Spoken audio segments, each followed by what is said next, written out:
वो महात्मा रोजाना कथा करते थे वहाँ। उसने सोचा आज मैं भी सुन लूँ क्या कहते हैं, ये इतने लोग बैठे हैं। जाके चुपचाप बैठ, कभी कभी जो आदमी जाता है बड़ा गौर से सुनता है। रोजाना जो आदमी गया होता है वो आधी बात अनसुनी कर देता है।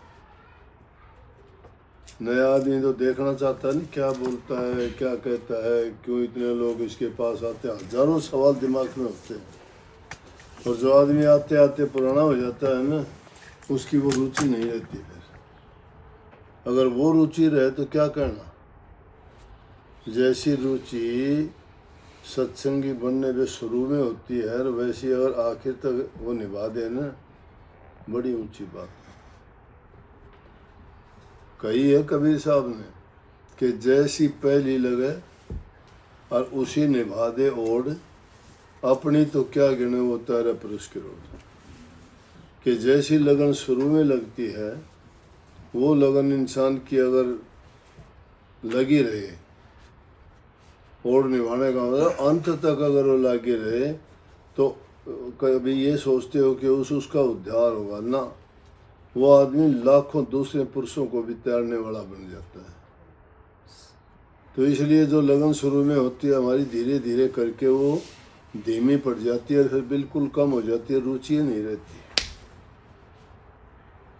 सत्संगियों का हाल देखते हैं, शुरू शुरू में आते हैं, बड़ी अच्छी बात करेंगे, हाँ जी हाँ जी, और फिर बीच में थोड़े से हल्के हुए, लास्ट में दा के फिर जो है वो सब अनसुनी करनी शुरू कर देंगे।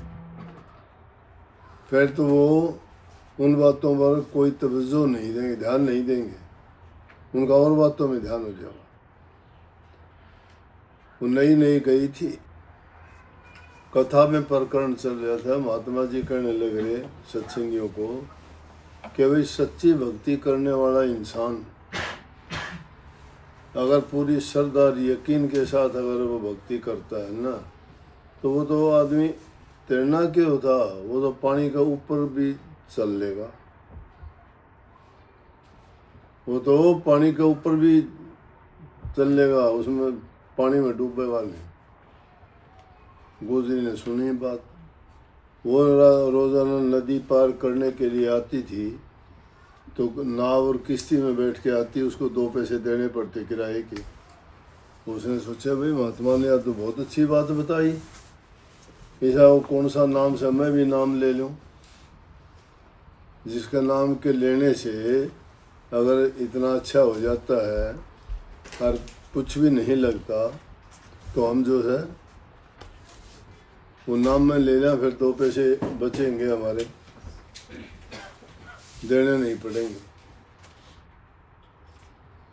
बोली महात्मा जी मुझे भी दे दो गुरु मंत्र। बोला हाँ भाई तुम भी ले ले, गुरु मंत्र में किसी की पाबंदी थोड़ी है, वो तो सबके लिए है। गुरु मंत्र ले लिया। उसके बाद उसको कहाँ फुर्सत, मजदूर आदमी का तो पेट जब भरता है मजदूरी करता है, अगर नहीं करता तो कहाँ से आए। तो उसका तो पेशा था, गांव से लेके आती दूध दही लस्सी, बाजार में अपना बेच के वापस जाती, सारा दिन इस काम में लग जाता, फिर घर का काम होता।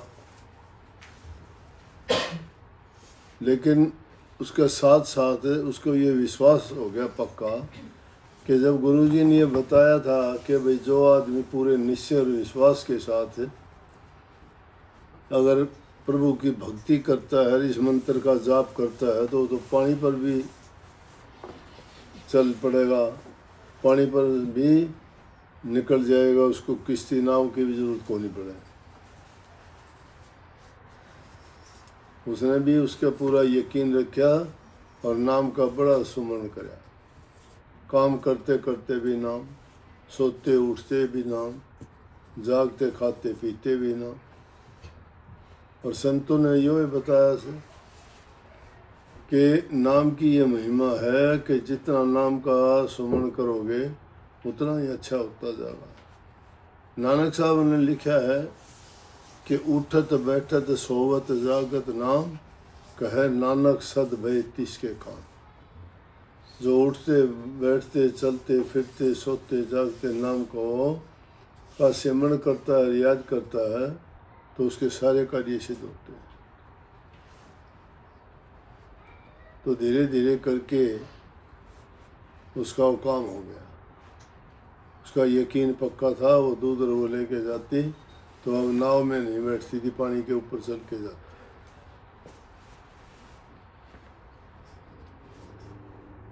जब इतना बड़ा उपकार हो गया, पैसे उसके बच गए, तो बोले गुरुजी ने मेरे लिए बहुत अच्छा कर दिया।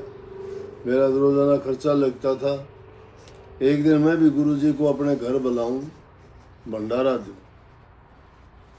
क्यों? कहते हैं कि 68 तीर्थों का फल मिलता है गुरु को अगर वो घर बुला के प्रसाद जिमा दे तो। 68 का फल एक है गुरु द्वारा आए या गुरु संत पधारे। और संतों के जहाँ चरण पड़ते हैं वो भूमि पवित्र हो जाती है। हर की पेड़ी क्यों पवित्र है? और गंगा तो सारा घन ही निकला है। काशी जी में आके गंगा जी की इतनी पूजा क्यों होती है और कहीं क्यों नहीं होती? इन स्थानों पर महापुरुषों ने विचरण किया है।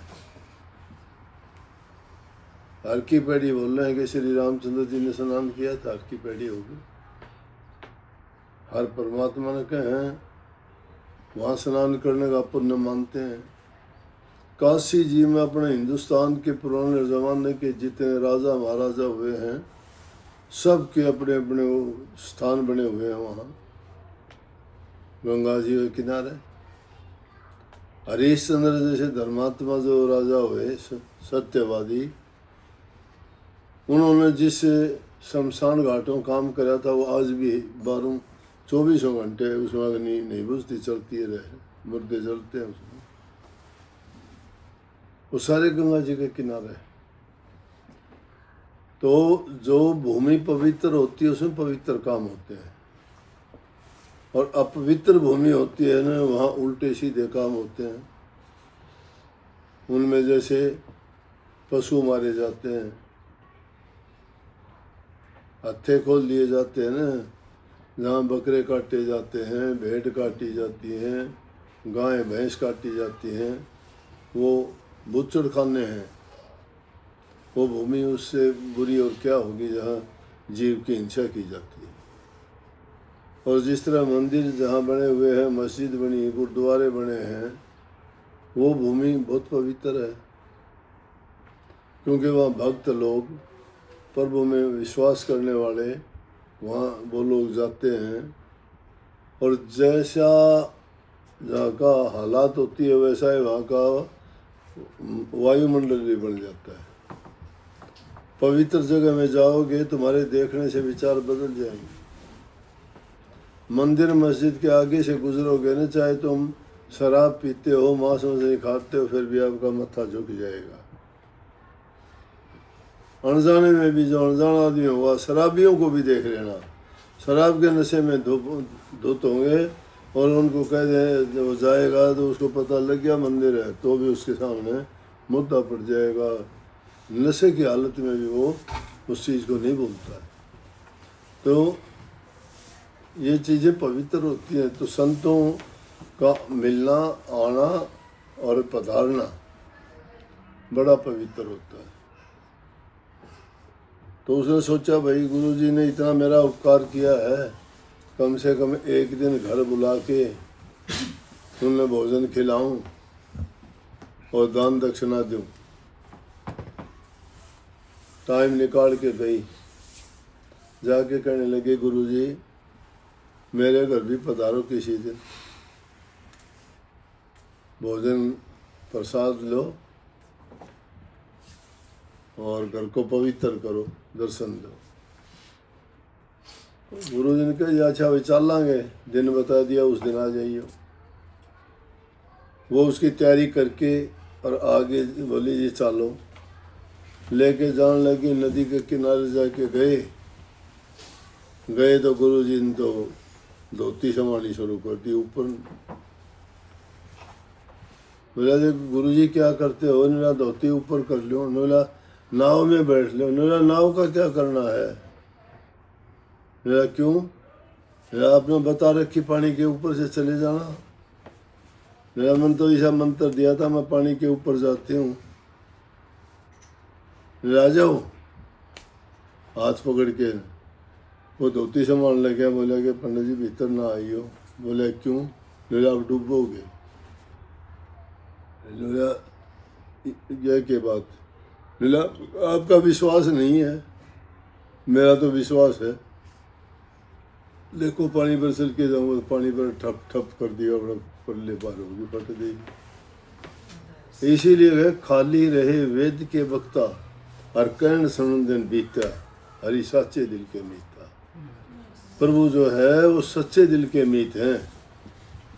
वेदों के प्रचार करने वाले, ज्ञान के वक्ता बनने वाले, झूठी जबान से बात करने वाले, बिना शुद्ध और पवित्र हृदय के जो झूठी बात बनाते हैं, वो लोग खाली रहेंगे, उनके पल्ले कुछ नहीं है। इसलिए कही कि खाली रहे वेद के वक्ता, कहन सुनन बीत्या। उनका समय दो, कहने में सुनने में बीत जाता है, करनी नहीं है उनके पास। और निश्चय गुजरी पार उतर की पंडित वह भजीता। तो जिनका विश्वास है वो परले पार उतर जा भाई।